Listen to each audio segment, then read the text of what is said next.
Marcus Smart and the Celtics as their season is over. The Heat moving on to the finals to get the Lakers 125-113. Tough to believe Miami was the 5th seed in the Eastern Conference. They're just the 3rd team seeded 5th or lower to reach the NBA Finals since seeding began, which is, they got a good sample size, 35 years ago. Knicks lost the 99 Finals in 5 games to the Spurs, and the Rockets, on the other side, swept the Magic. That was 1995.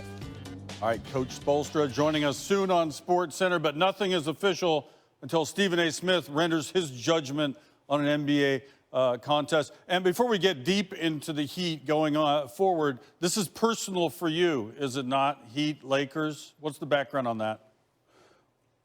Well, it's a devastating blow. I mean, for my entire career covering the NBA, which spans nearly a quarter century, I have been clamoring for Miami and LA to be in the finals for obvious reasons that have absolutely nothing to do with basketball. Nevertheless, that is not what happened, because even though they're in the NBA Finals, the bottom line is everybody's in a bubble in Central Florida as opposed to South Beach or La. Hooray for the two teams. Okay, but we got to celebrate. But it doesn't do much for me. Pretty good run by this. Well, you go ahead and do that. We need you to join in a bit. As we mentioned earlier in the show, this team was 75-1 to win the whole thing. You wanted it for different reasons, but when did you start to believe in the Miami Heat? They just seem to get better and better and better. Well, watching them go up against the Greek Freak and the Milwaukee Bucks and the way they ran them out of the gym, the reality of the situation is that they clearly look like the better team, and we recognize that when they're hitting perimeter shots, they can beat anybody. We know about the leadership of Jimmy Butler, how he's a dog, make no mistake about it. We see the agility of the athleticism of a Bam Adebayo. But when you look at Tyler Hero and Duncan Robinson, certainly I'm not comparing them to Klay Thompson and Steph Curry.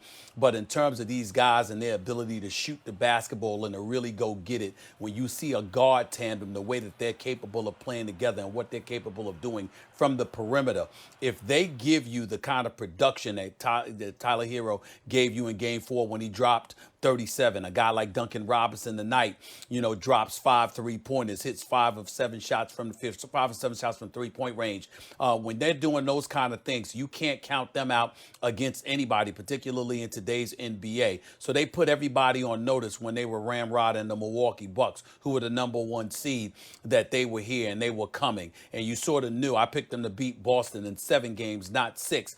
But it's because of their moxie, their athleticism, the dog inside of their chest, the way they go after it, and the fact that the matter is they're deep and they play together. And that's why they're going to the NBA Finals. Now they're about to run into King James. We'll see what happens. Coach Spoelstra runs the show, but as John pointed out in his interview with Bam, there's something about this team where it's like the DNA of Pat Riley, right? It kind of goes down from him, his ethic and everything he did in his coaching. Well, you got to put in the work. That's number one. Number two, you can't have any kind of fear or fright inside of you. If you've got that kind of mentality, you can't play for Pat Riley and Eric Spoelstra. They're simply not going to tolerate it. There's a standard that they've set from the days of Alonzo Mourning with Tim Hardaway, right on up to D Wade with Shaq and Alonzo, right on up to D Wade, LeBron, and Chris Bosh. You've got to have ability, but you also have to have heart. You can't have any fear for anybody. And if you recall, there was some reticence on the part of LeBron James when he had first arrived in Miami, because he was a bit reluctant to take the proverbial bull by the horn until they lost in the finals to Dallas. And D Wade says, this has to be your team. And then LeBron James came back on a mission and just showed the world that he was the best in the world. And ever since then, he's never been the same. He's going to be on the Mount Rushmore of basketball when all is said and done. As far as I'm concerned, he's already there. But when you look at the Miami Heat in terms of their culture, they're about championships and they're about doing it the old-fashioned way. Nobody's going to outwork us. Nobody's going to scare us. Nobody is going to sit up there and punk us. We are coming. We're ready for war at any particular moment in time. And if you're not that kind of guy made from that cloth, you simply can't play in South Beach for Pat Riley. That's the guy. That's the kind of mentality that he has, which is why it was easy for Dwayne Wade to sit up there and tell a guy like Pat Riley, excuse me, this dude, Jimmy Butler, that's with the Philadelphia 76ers right now, not only do you take him away from Philadelphia, from Joel Embiid and Ben Simmons, but you bring him here in South Beach with these brothers that you got on this squad, you could very well be in the NBA Finals, and that's exactly where they are right now. Everything you just said suggests that those laying the line on this next series are dead wrong. They're 3+ to 1 underdogs to take on the Lakers. I think you like their chances better than that.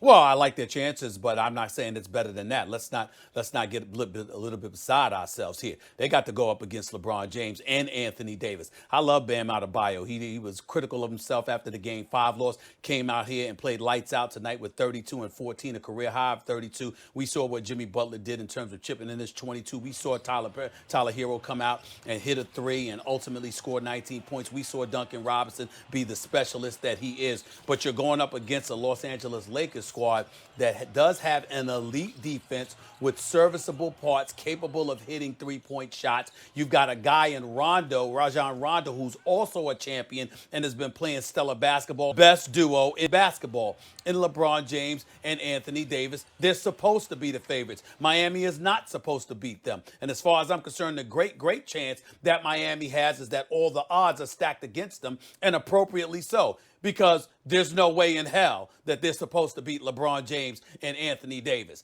Anthony Davis and the King James, they're supposed to show up and close this deal.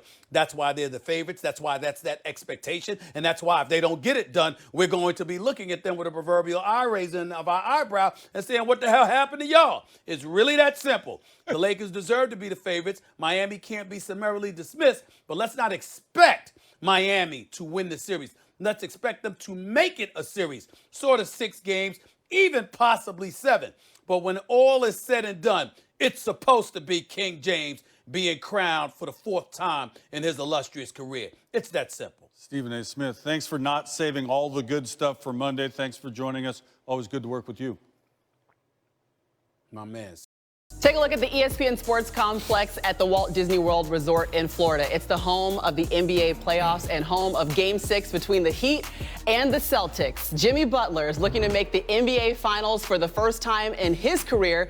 So will it be that Heat culture that prevails, or will it be the Celtics that are able to come back from down 3-1 for the 3rd time in franchise history? The good news is Jason Tatum is wearing bright colors and tie-dye. He scored 31 points in the last game. 21 came in the second half.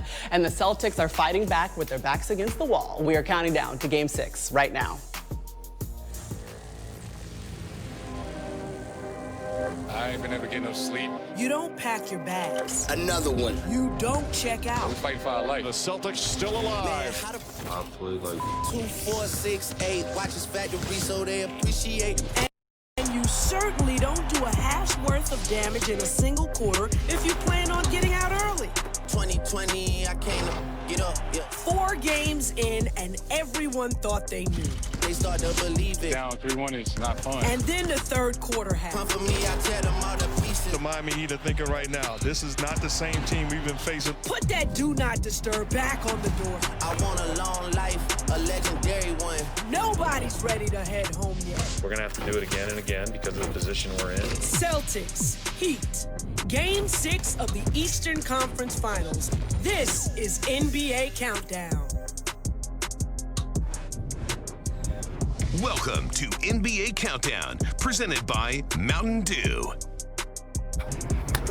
And when you hear the voice of MC Light, you know what time it is. Welcome to NBA Countdown, live from the Seaport District at Pier 17, brought to you by Chase. We have all cleared our throats because we are prepared for Game 6, Celtics Heat. Uncle P, you look fresh in your forces. These must be an elimination game outfit for you. Yeah. Wow. Celtics might need They might need them, so he had to put his sneakers on. Y'all gonna be all right today, Pierce. Right. Want to rumble with the B, huh? Queen B. Want to rumble with the B, huh? Queen B is here. Queen B. Maria Taylor. We got Jalen Rose I'm looking little brother, extra I'm little crispy. brother, We got I'm little everyone's brother. little brother. Yeah. He might show up and teach us something today. You might Sometimes wear he's a socks professor. next time. Nope. European ankles today. You see it.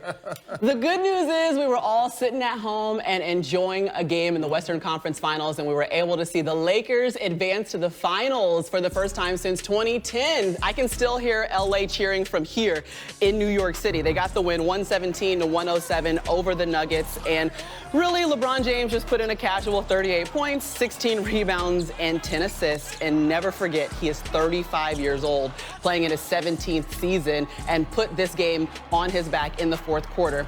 The most amazing part of LeBron's performance, though, is probably the fact that we've actually seen it before. Saturday marked the fourth time in his career he has led both teams outright in points, rebounds, and assists in a series-clinching win. All other players in NBA postseason history have combined to do this just twice. So the question is, how should we define or how should we view his 10th appearance in the finals, Jalen? LeBron has been Santa Claus because he's delivered like on Christmas morning. Since we have somebody that's one of his rivals up on the set, cover your eyes on Christmas morning, Paul Pierce, 10 finals appearances, 6 unassisted baskets in the fourth quarter, 5 different coaches, 4 regular season MVPs, 3 finals MVPs, doing it in 2 facets of life, on and off the floor. 1 championship ring. The Lakers are getting it this year. Lake Show fans, get ready to celebrate. This is just a formality. LeBron James is delivering this season, Jay Will. I think if he wins a title, this will be his greatest / most controversial title he's ever won in his career, right? I say greatest because we all know that in order to win, it's just not what you do on the court, it's what you do off the court. Think about everything he's had to deal with this year. Kobe Bryant passing away, right? Stepping up, being that figure for the Lakers, going through a pandemic, taking 3.5, 4 months off from basketball, dealing with social injustice happening during that time, being a civil rights leader, essentially, while still being one of the best players in the game, and obviously leaving his family, playing in the bubble, still while leading, talking about Breonna Taylor, say all their names. And why I say most controversial is controversy, the definition means a rise in disagreement.